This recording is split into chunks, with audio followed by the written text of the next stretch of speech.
Welcome back. You likely remember these images here from September. The iconic Multnomah Falls Lodge threatened by flames from the Eagle Creek fire. The flames sent lodge owners just scrambling. The structure was saved, but for months, the lodge there has been closed, putting people out of work, and then there was damage to deal with. And we get the word yesterday that the lodge has now reopened, and we're so happy to have in studio this afternoon the vice president of the family business, which runs the lodge. Jill Buck is here, and Jill, people have become familiar with the story on seeing you interviewed on television, so great to have you in here to sort of close this chapter out and tell us you're back in business. Yes, we're back in business. As of yesterday at 9 o'clock in the morning, we reopened our doors, and with just great joy.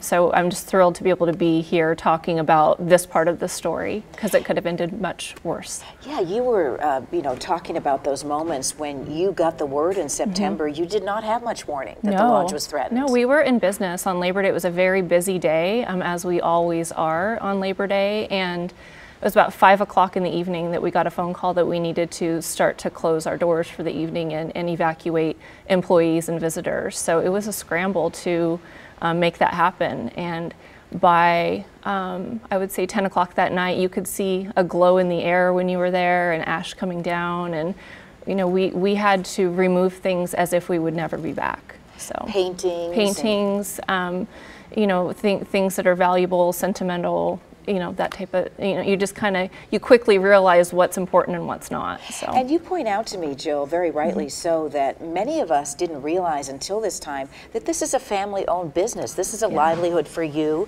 and you have dozens of employees as well. Yeah, we have, at the time of the fire, we had about 100 employees, but we are very seasonal.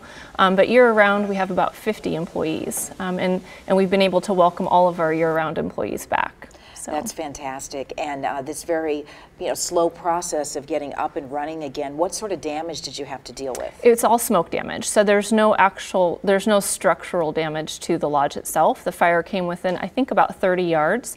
And I truly believe it wouldn't be there if it wasn't for the firefighters. They just, they promised they wouldn't let it burn, and it's there. But there's a lot of smoke damage. So we had to replace inventory. All the carpets either had to be replaced or cleaned. All the in and out, side walls had to be painted and cleaned. And so it's been a 3-month process. They were literally, the restoration company, packing up ladders yesterday, and that's the day we opened. So it took 3 months too. So many people will have family coming into town over the holidays, and that is, the most often requested destination, I think. What do people need to know about going out to the falls now? Yeah, so we had to do, I guess, what we would call a soft opening. So we reduced our hours. We're open 9 to 5. Because we really had to get a feel for public safety and just making sure, the lodge itself is open, but there's still things that people have to consider when they visit. The trails aren't open, the old scenic highway is not open. They're still having to put safety measures in place before those areas can open. So we thought not being open for dinner might be best right now. So we're open for breakfast and lunch, and then we obviously have our gift shop where people can do Christmas shopping. So we're open just with modified hours right now. Well, all the best as you continue to make progress in increasing those hours, and we hope you get a lot of holiday traffic up there, a lot of visitors. We hope so too. Jill, thanks for coming in. Thank you.